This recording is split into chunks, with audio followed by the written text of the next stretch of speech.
बिस्मिल्लाहिर्रहमानिर्रहीम। अस्सलाम वालेकुम स्टूडेंट्स, आज हम मैथमेटिक्स की नेक्स्ट क्लास के साथ हाजिर हुए हैं और इससे प्रीवियस लेक्चर जो था हमारा वो एक्सरसाइज 1.2 के हमने क्वेश्चन नंबर 1, 2, 3 को सॉल्व किया था और उन क्वेश्चंस को सॉल्व करने के लिए हमने टाइप्स ऑफ मैट्रिसेस को डिस्कस किया था और तकरीबन 7 टाइप्स मैट्रिसेस की हमने डिस्कस की थी। आज हम इसकी 8th टाइप से जो है वो तकरीबन 8th टाइप के डिस्कस की थी। अब हम 9th टाइप से इसको स्टार्ट करेंगे क्योंकि अगले जो क्वेश्चन है क्वेश्चन नंबर 4 और 5 और 6 जो है वो नेक्स्ट टाइप से रिलेटेड है जो हम अब डिस्कस करने लगे हैं। पहले टाइप्स को स्टडी करेंगे फिर आप बहुत ही आसानी के साथ क्वेश्चंस को सॉल्व कर सकेंगे। तो नेक्स्ट जो 8th टाइप है बेटा वो क्या है? नेगेटिव ऑफ अ मैट्रिक्स, यानी किसी भी मैट्रिक्स आपके सामने लिखी हुई हो, आपसे कहा जाए इसका नेगेटिव मैट्रिक्स कैलकुलेट करें कि क्या होगा, तो बेटा इसका मतलब ये समझ लें कि ये एक कोई मैट्रिक्स है, ये उसकी मैट्रिक्स है कंप्लीट, उसका नेगेटिव लगाने का मतलब है उस मैट्रिक्स के साथ आप माइनस लगा दें, इधर भी लगा दें इधर भी लगा दें। अब यहां पे माइनस लगाया हुआ है, अब इस माइनस को अंदर ऑपरेट करना है। माइनस को अंदर ऑपरेट करने का तरीका बहुत ही आसान है, आप प्रीवियस क्लासेस में पढ़ चुके हैं कि जब भी आप ब्रैकेट ओपन करते थे, ब्रैकेट से बाहर अगर माइनस होता था, जैसे फॉर एग्जांपल ये, जैसे आप पहले प्रीवियस क्लास में पढ़ते रहे कि ये कोई इक्वेशन है, माइनस ब्रैकेट के अंदर 4x स्क्वायर है प्लस 3x है प्लस 2 है, इस तरह ब्रैकेट क्लोज है।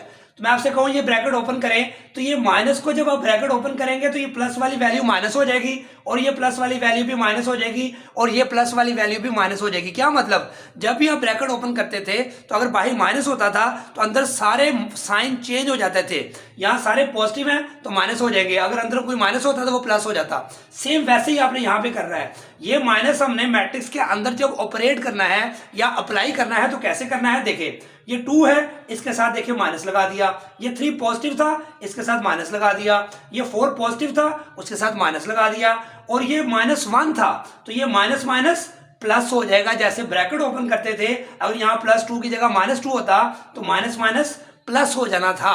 तो ये सिंपल तरीका है किसी भी मैट्रिक्स का नेगेटिव लेने का कि आपने क्या करना है, माइनस को अंदर ऑपरेट करना है जैसे आप ब्रैकेट को ओपन करते थे।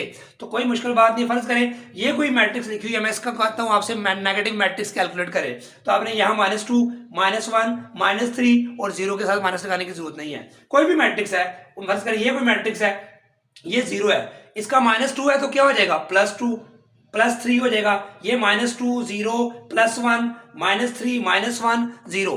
तो यानी कि सिंपल है कि आपने हर एक वैल्यू के साथ जो पॉजिटिव है नेगेटिव लगा देना है, जो नेगेटिव है उसका साइन चेंज करके पॉजिटिव लगा देने हैं। तो ये बहुत ही सिंपल है, ऑब्जेक्टिव में आ सकता है कोई मैट्रिक्स ए दे के उन्हें जो 4 ऑप्शन देगा कि इसका जो नेगेटिव ऑफ मैट्रिक्स कौन सी 4 ऑप्शन में से एक है, तो आपने देखना है जिस मैट्रिक्स में साइन चेंज हो गए होंगे अंदर वाली मैट्रिक्स के तमाम एलिमेंट्स या तमाम एंट्रीज के, तो वो उसका आंसर होगा, तो उसको आप टिक करेंगे। तो ये क्वेश्चन नंबर 4 जो है आपका इसी पे बेस करता है, आप आसानी से इसको सॉल्व कर सकते हैं, इसमें कोई प्रॉब्लम नहीं है। मैंने एक सॉल्व कर दिया है। जो 10th टाइप है वो है ट्रांसपोज ऑफ अ मैट्रिक्स, यानी कोई भी मैट्रिक्स है उसका ट्रांसपोज कैसे लेना है। तो इसका पहले मतलब समझ लें कि ये मैट्रिक्स है कोई, ये इसकी 2 3 रो है, ये 1 0 सेकंड रो है। अब इसका ट्रांसपोज लेने का मतलब आप पहले इसकी जो पावर में टी लिखेंगे, तो टी का मतलब ट्रांसपोज लेने जा रहे हैं। इस मैट्रिक्स के ऊपर भी आप बाहर टी लिख देंगे, इसका मतलब इसका हमने ट्रांसपोज लेना है। जैसे स्क्वेयरिंग बोथ साइड्स करते हैं आप, या क्यूब लेते हैं किसी इक्वेशन का तो उसके ऊपर क्यूब लिखते हैं छोटा सा, या स्क्वेयर लिखते हैं 2 लिखते हैं। सेम इसी तरह जब आपने किसी मैट्रिक्स का ट्रांसपोज लेना है तो ऊपर आपने ट्रांसपोज मेंशन करना है, मेंशन कर दिया। जब ट्रांसपोज मेंशन कर दिया, अब जैसे यहाँ पे माइनस पहले मेंशन किया फिर ऑपरेट किया, अप्लाई किया, इससे ये ट्रांसपोज ऊपर अभी लिखा है मेंशन किया है, अब इसको ऑपरेट करना है। तो ऑपरेट करने के लिए सिंपल एक बात आपने याद रखनी है बेटा, बहुत ही आसान बात है। वो क्या कि आपने जो रो है जैसे ये रो क्या है 2 3 रो है, इसको आपने कॉलम बना देना है। ये 2 3 रो थी ना, इस तरह पड़े रो है, इसको मैंने देखो रेड कलर से शो किया है, अब मैंने रेड कलर में 2 3 शो किया है, ये कॉलम बन गया है। सेम इस तरह ये 1 0 रो है, ग्रीन कलर में शो किया है, अब ये 1 0 कॉलम बन गया है। क्या मतलब फिर समझ में आया? किसी भी मैट्रिक्स की रोज को कॉलम बना दें तो वो ट्रांसपोज बन जाएगा, मुश्किल बात तो नहीं है। या ये भी कह सकते हैं किसी भी मैट्रिक्स के कॉलम्स को रो बना दें, एक ही बात है, यानी कि conversion of rose into columns और कॉलम्स इनटू रोज। ये जो आपके पास मैट्रिक्स हासिल होगा, रोज को कॉलम में चेंज करने से या कॉलम्स को रोज में चेंज करने से जो मैट्रिक्स हासिल होगा वो मैट्रिक्स कहलाएगा ट्रांसपोज ऑफ अ मैट्रिक्स। कोई मुश्किल बात नहीं है। फर्ज करें इसको मैं चेंज करता हूं, ये 2 3 है, इसको अगर मैं 2 3 कॉलम की शक्ल में लिख दूं, ये 4 -1 रो है, इसको मैं कॉलम की शक्ल में लिख दूं तो ये ट्रांसपोज बन जाएगा। तो क्वेश्चन नंबर 5 भी बहुत सिंपल है। आपने जो जो रोज हैं उसको कॉलम की शक्ल में लिख देना है, तो वो जो मैट्रिक्स है उसका ट्रांसपोज बन जाएगा और इसमें कोई मुश्किल बात नहीं है। और क्वेश्चन नंबर 5 में आपका सारा इसी तरह का है। जैसे फर्ज करें ये मैंने आपके सामने कोई एक मैट्रिक्स लिखा है, 0 2 3 इसकी रो है, तो इसको आप 0 2 3 को देखो, ये रो है, ये कॉलम बन गया 0 2 3, तो ये भी इसका। इसके बाद -2 0 1 रो है, -2 0 1 इसका कॉलम बन गया, -3 -1 0 इसकी रो है, -3 -1 0, तो ये इसका देखें क्या बन गया, ट्रांसपोज बन गया।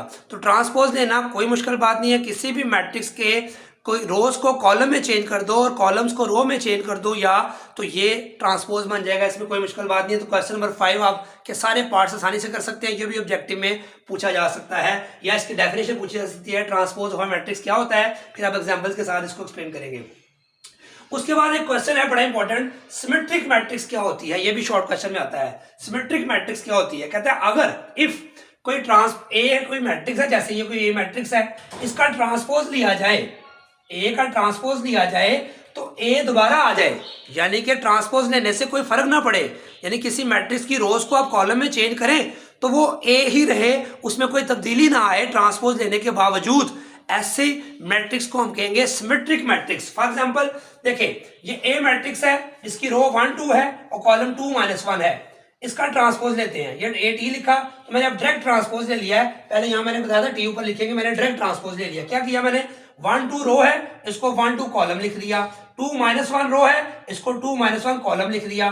तो ये दोबारा देखें, अब ये ट्रांसपोज लेने के बाद ये वही चीज ए दोबारा रिप्रोड्यूस हो गया, दोबारा देखें ए ही आ गया, देखो 1 2 कॉलम 1 2 कॉलम, 2 -1 2 -1, यानी कि ए का मैंने ट्रांसपोज तो लिया, लेकिन ट्रांसपोज लेने के लिए मैंने रोज को कॉलम में चेंज भी किया, लेकिन ए मैट्रिक्स में कोई चेंज नहीं आया। यानी कि ऐसी मैट्रिक्स जिसका ट्रांसपोज लेने से जब लेते हैं, जब आप रोज को कॉलम में चेंज कर भी दिया लेकिन मैट्रिक्स दोबारा वही रहा ए का ए, ऐसी मैट्रिक्स को बेटा हम कहते हैं सिमेट्रिक मैट्रिक्स।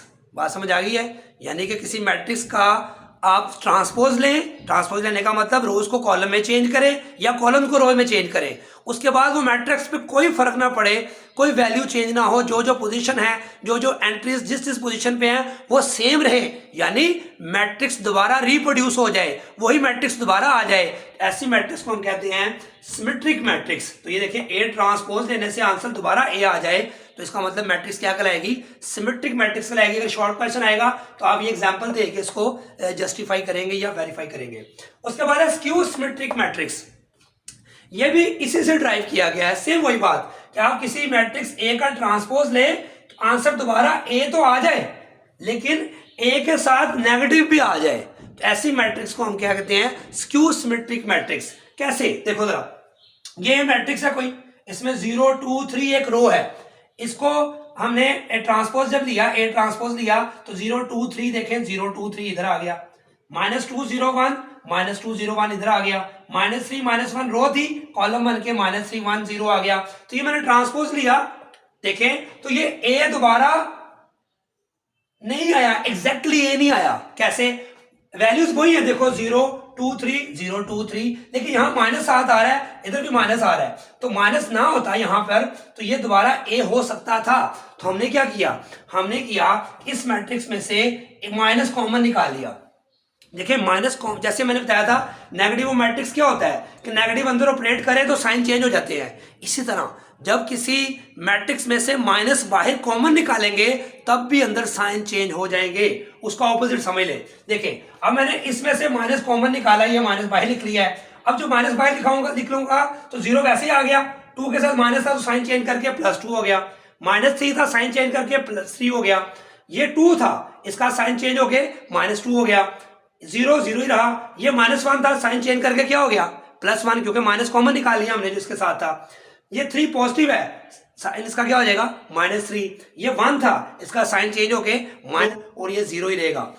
अब देखें अब ये जो मैट्रिक्स हमारे पास हासिल हुआ है ये दोबारा वही ए मैट्रिक्स आ गया है जिसको मैंने ए लिख दिया और ये माइनस शुरू में 7 आ गया, यानी कि ऐसी मैट्रिक्स जिसका ट्रांसपोज लें तो ए आ तो जाए दोबारा रिप्रोड्यूस हो जाए जैसे यहां आया था, लेकिन उसके साथ माइनस लगाना पड़े, नेगेटिव लगाना पड़े या नेगेटिव कॉमन लेना पड़े, फिर ए के बराबर आता है। तो ऐसे मैट्रिक्स को हम सिमेट्रिक मैट्रिक्स नहीं कहते बल्कि स्क्यू सिमेट्रिक मैट्रिक्स कहते हैं।